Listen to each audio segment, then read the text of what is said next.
दोस्तों, क्या आपके साथ कभी ऐसा हुआ है कि हल्की सी खांसी या फिर जुकाम हुआ हो और आप मेडिकल स्टोर पे गए हो और जाकर सीधा बोल दिया हो कि भैया कोई स्ट्रॉन्ग वाली एंटीबायोटिक दे दो, है ना, मुझे एकदम जल्दी से ठीक होना है।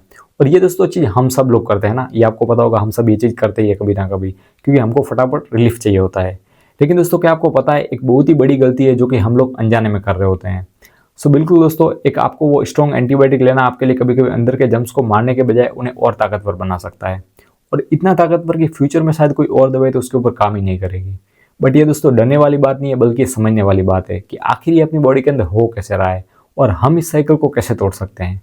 सो आइए आज इस हिडन ट्रूथ को अपन एकदम सिंपल और इजी लैंग्वेज में डिकोड करते हैं। सो दोस्तों, मैं एक फार्मासिस्ट हूँ और मेरे पास हर तरह के पेशेंट आते हैं, और एक अंकल है जो कि मेरे रेगुलर कस्टमर है। वो ना हर 2-3 हफ्ते में तो आ ही जाते हैं कि विपुल बेटा वही वाली एंटीबायोटिक देना जो कि तुमने पिछली बार दी थी। क्या है ना कि पिछली बार मजा आ गया था, एकदम जल्दी से 2 ही दिन में मैं ठीक हो गया था।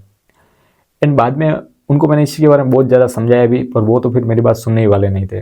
फिर एक दिन ना उन्हें बहुत ही अच्छा वाला मतलब हाई लेवल का इन्फेक्शन हुआ था और दवाई ने फिर काम करना ही बंद कर दिया था।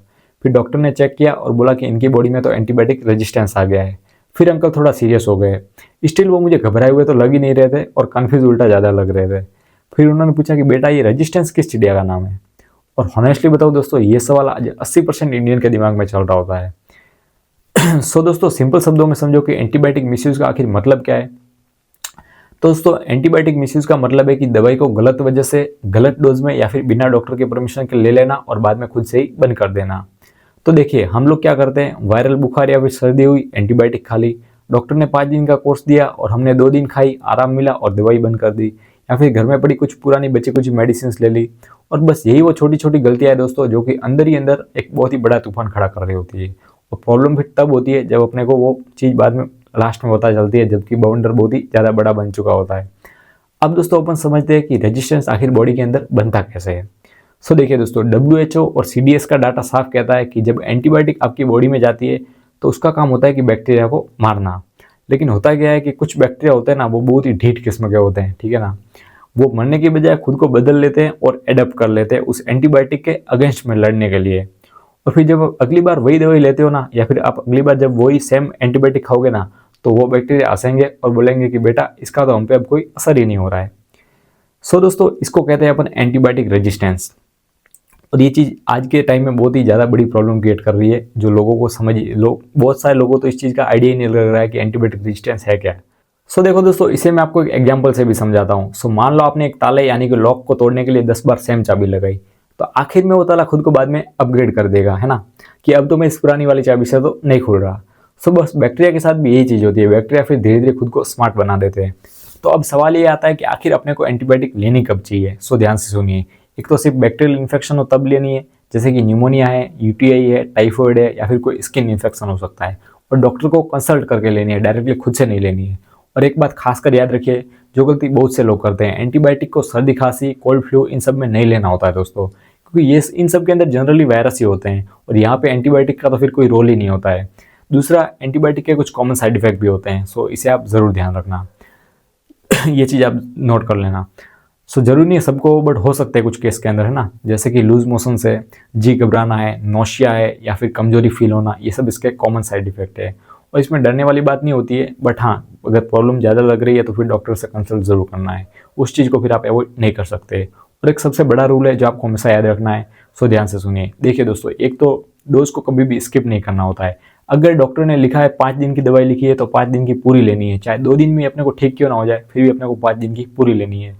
क्योंकि आप दुश्मन को फिर अधमरा छोड़ोगे ना, पूरा खत्म नहीं करोगे, तो फिर वो रेजिस्टेंस बन के बड़ी प्रॉब्लम क्रिएट कर सकता है ना।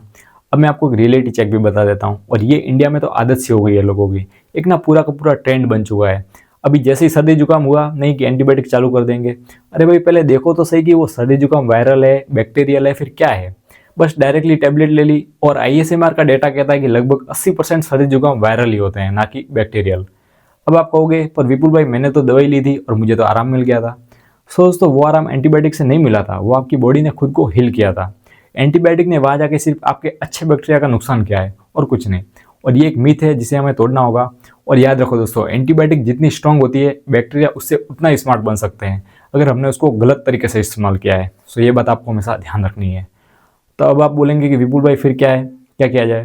सो देखो अब करना क्या है, सिंपल वे में समझते हैं, इसे अपन हम कॉम्प्लिकेटेड नहीं बनाते हैं। सो बस ये 5 बातें आप गार्ड मान लो, है ना, 5 बातें, इसको आप ध्यान से सुन लो एकदम।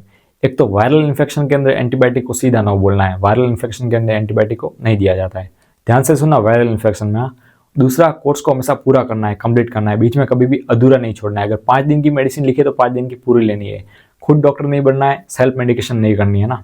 साथ ही अगर बची हुई कोई पुरानी एंटीबायोटिक पड़ी है तो उसको डायरेक्टली नहीं लेना है, क्योंकि हम इंडियंस की मेंटेलिटी होती है, ये पड़ी है ना, वेस्ट हो रही है, इसे पहले ले लेते हैं, ये एक्सपायर हो जाएगी। अरे पहले समझो तो सही आपको प्रॉब्लम क्या है, डायरेक्टली पड़ी है इसका मतलब थोड़ी ली जाती है। सो ये दोस्तों आपको ऐसा बिल्कुल भी नहीं करना है, सीधा डस्टबिन में डाल दो अगर कोई पुरानी एक्सपायर पड़ी है तो, है ना। और हाँ दोस्तों, अगर फिर भी डाउट हो आपको तो लैब टेस्ट करवाओ, ताकि तीर कभी भी अंधेरे में ना लगे। और दोस्तों फार्मासिस्ट के साथ साथ लैब टेक्नीशियन होने के नाते भी मैं बोल रहा हूँ कि यही सबसे सही तरीका है। दोस्तों टेंशन लेने की बात नहीं है, बस थोड़ी सी समझदारी हमें और हमारे परिवार को सेफ रख सकती है। बाकी ऐसे ही ट्रस्टेड और राइट हेल्थ नॉलेज के लिए आपका भाई आपके लिए अवेलेबल है। चैनल को सब्सक्राइब करना मत भूलना दोस्तों, ऑथेंटिक और ऐसी राइट ट्रस्टेड हेल्थ इन्फॉर्मेशन आपको यहाँ पे मिलती रहती है। चैनल को सब्सक्राइब जरूर करना, बिल्कुल सिंपल वे में हमेशा मैं आपके लिए इन्फॉर्मेशन लेके आता हूँ। दोस्तों सही टाइम पे एंटीबायोटिक लाइफ सेवर है, लेकिन दोस्तों गलत टाइम पे ये प्रॉब्लम क्रिएटर भी बन सकती है। दोस्तों दिल पे हाथ रख के बताना, कभी ना कभी तो आपने भी ये बची हुई एंटीबायोटिक जरूर खाई होगी। दोस्तों ऐसी गलती बिल्कुल भी नहीं करनी है, ये चीज़ आप हमेशा ध्यान रखना। और हाँ दोस्तों, कमेंट में एक बार मेरे को सच सच बताना, मैं पर्सनली पढ़ूंगा और आपको रिप्लाई भी दूंगा, ठीक है ना। इससे शायद किसी और को भी कुछ हेल्प मिलेगी। और अगर हाँ दोस्तों, अगर ये जानकारी आपको हेल्पफुल लगी हो तो वीडियो को लाइक ज़रूर करना, प्यारा सा शेयर ज़रूर करना, है ना। और चैनल को सब्सक्राइब करना मत भूलना। और हाँ, एक बार आप मेरा पिछला वीडियो मिस मत करना, जो कि बहुत ही इंपॉर्टेंट और मोस्ट कॉमन मेडिसिन के बारे में है। जी हाँ दोस्तों, एसिक्लोफेनेक टेबलेट के बारे में, जो कि लोग बहुत ही ज़्यादा पेन में ऐसे ही कैजुअली ले लेते हैं।